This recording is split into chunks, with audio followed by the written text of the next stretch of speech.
आजकल एक नया ट्रेंड चालू हो गया है। लोग सक्सेस को ईएमआई से नापने लग गए हैं। मतलब अगर किसी के हाथ में आईफोन 17 प्रो मैक्स है तो सोसाइटी मान लेगी कि वो बंदा बहुत ही अमीर है और उसकी लाइफ सेट है। पर असल में कहानी थोड़ी डिफरेंट होती है। वो आईफोन 17 ईएमआई पे है, उसका स्कूटर भी ईएमआई पे है, उसकी गाड़ी भी ईएमआई पे है, उसका घर तक ईएमआई पे है और वो बंदा खुद ईएमआई पे चल रहा है। और सोच के देखो, हम लोगों ने कंपैरिजन और शो ऑफ के चक्कर में अपना पीस ऑफ माइंड खो दिया है। इंस्टाग्राम स्क्रॉल करते टाइम जब किसी दोस्त के गोवा ट्रिप की स्नैप आ जाए या किसी लग्जरी कार की स्टोरी आ जाए तो अंदर से मन बोलता है काश यार ये मेरे पास भी होता। और फिर चाहे वॉलेट में सिर्फ 2000 रुपए बचे हो या फिर अकाउंट माइनस में चल रहा हो, ईएमआई का मैजिक सब पॉसिबल बना देता है। Sir no down payment, sir easy EMI, sir 0% interest. और ये सब सुन के लगता है भाई लाइफ सॉर्टेड है, पर असली गेम वहीं से स्टार्ट होता है। क्योंकि ईएमआई का मतलब है आज खुशी और कल स्ट्रेस। पहले तो फुल एक्साइटमेंट होती है, भाई फाइनली आईफोन ले लिया, पर फिर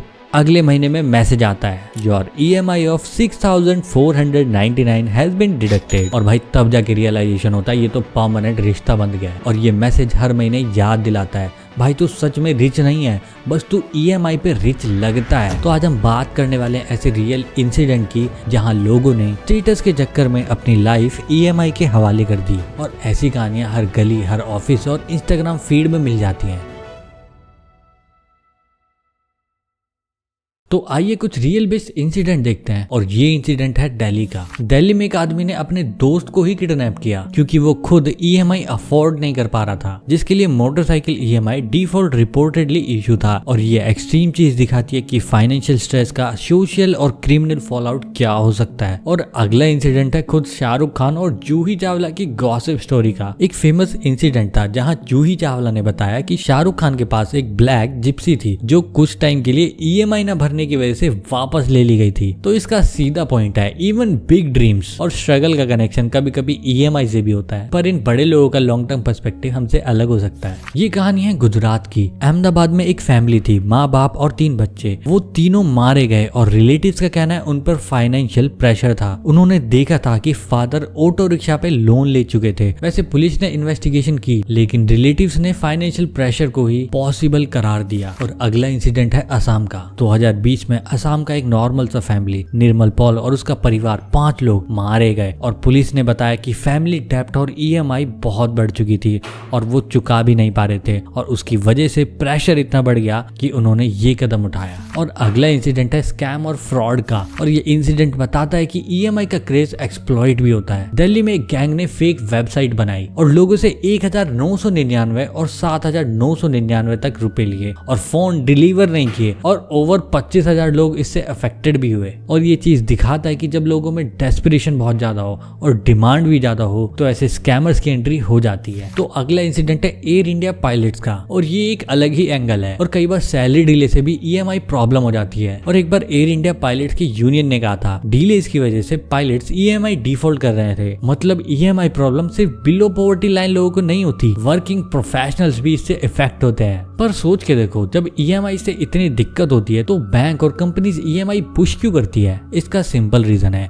ईएमआई की वजह से प्रीमियम प्रोडक्ट बहुत ज्यादा बिकते हैं और रिटेलर्स और बैंक दोनों को प्रॉफिट होता है। सेल बढ़ती है और बैंकों को इंटरेस्ट मिलता है और मर्चेंट्स को हायर प्राइस। अगला इंसिडेंट है ब्लिंकिट थार मूवमेंट। एक बार एक ब्लिंकिट डिलीवरी एजेंट थार में डिलीवरी लेके आया। भाई थार से ब्लिंकिट से डिलीवरी करने आया है, सच में भाई देख रहे हो ये ब्लिंकिट आई है थार से डिलीवरी करने। तो लोग सोच रहे हैं ईएमआई लगा के थार भी ले रहे हैं क्या? वैसे ये थोड़ा ह्यूमरस तो है पर इसकी बात में पॉइंट जरूर है। और लोग अपने अपीयरेंस के लिए कुछ भी कर सकते हैं, चाहे असली रियलिटी कुछ और हो। और अगला इंसिडेंट है श्रीलंका क्रिकेट और ईएमआई स्ट्रेस। ये थोड़ा इंटरनेशनल एग्जाम्पल है। श्रीलंका क्रिकेट प्लेयर्स भी कॉन्ट्रैक्ट डिस्प्यूट की वजह से अनपेड ड्यूज से परेशान थे। कुछ लोग बोल रहे थे कि घर की ईएमआई और इंश्योरेंस पे करने में प्रॉब्लम हो रही थी। यानी ईएमआई का इशू सिर्फ इंडिया तक लिमिटेड नहीं है। और अब सोसाइटी के अंदर कंपटीशन इतना हो गया है कि लोग अफोर्ड करने से पहले शो ऑफ करना सीख गए हैं। शादी में ड्रोन से एंट्री, पार्टी में इंपोर्टेड ड्रिंक, वीकेंड पे 5 स्टार ब्रंच, और ये सब कुछ इंस्टाग्राम के लिए। और रियल लाइफ में आधा पैसा लोन से और आधा पैसा स्ट्रेस से मैनेज होता है। मतलब दुनिया के लिए स्माइल और बैंक के लिए स्ट्रगल। पहले के लोग तो पैसा जोड़ने में विश्वास रखते थे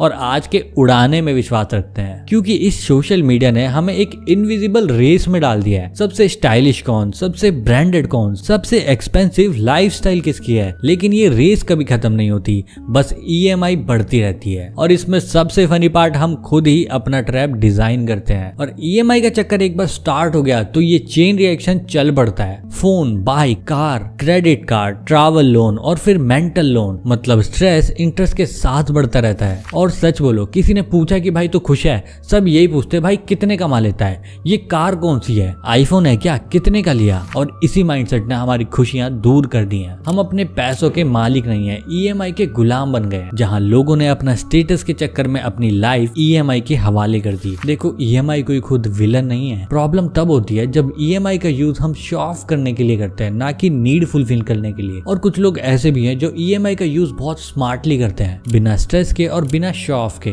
जैसे मेरे ऑफिस का एक फ्रेंड, वो एक IT एम्प्लॉय है, उसने EMI पे कार ली, पर सिर्फ तब जब उसके पास डाउन पेमेंट का 40% रेडी था और मंथली EMI उसकी सैलरी का सिर्फ 10% थी। मतलब उसने अपने नीड के हिसाब से प्लानिंग की, कंफर्ट के लिए उसने कार ली, ना कि कंपटीशन के लिए। और आज भी उसकी EMI टाइम पे होती है और उसके पास इमरजेंसी फंड भी है। और फिर है मेरी एक क्लासमेट जो आज टीचर है, उसने लैपटॉप EMI पे लिया क्योंकि उसे ऑनलाइन टीचिंग स्टार्ट करनी थी और उसके लिए EMI एक इन्वेस्टमेंट थी, ना कि कोई एक्सपेंस। और आज वही लैपटॉप उसको एक एक्स्ट्रा इनकम ला के दे रहा है। तो असली लोग EMI को अपना सर्वेंट बनाते हैं, उसे अपना मास्टर नहीं बनाते। वो नीड बेस्ड डिसीजन लेते हैं, ना कि ग्रीड बेस्ड। EMI का मतलब होना चाहिए इजी मनी, इन्वेस्टमेंट, ना कि एंडलेस मेंटल इनसिक्योरिटी। तो नेक्स्ट टाइम जब आपको कोई बोले भाई EMI ले ले, इजी है, तो पहले थोड़ा सोचो क्या मेरे लिए ये जरूरत है या फिर एक शो ऑफ। क्योंकि EMI कोई गलत नहीं होती, गलत होता है उसका रीजन।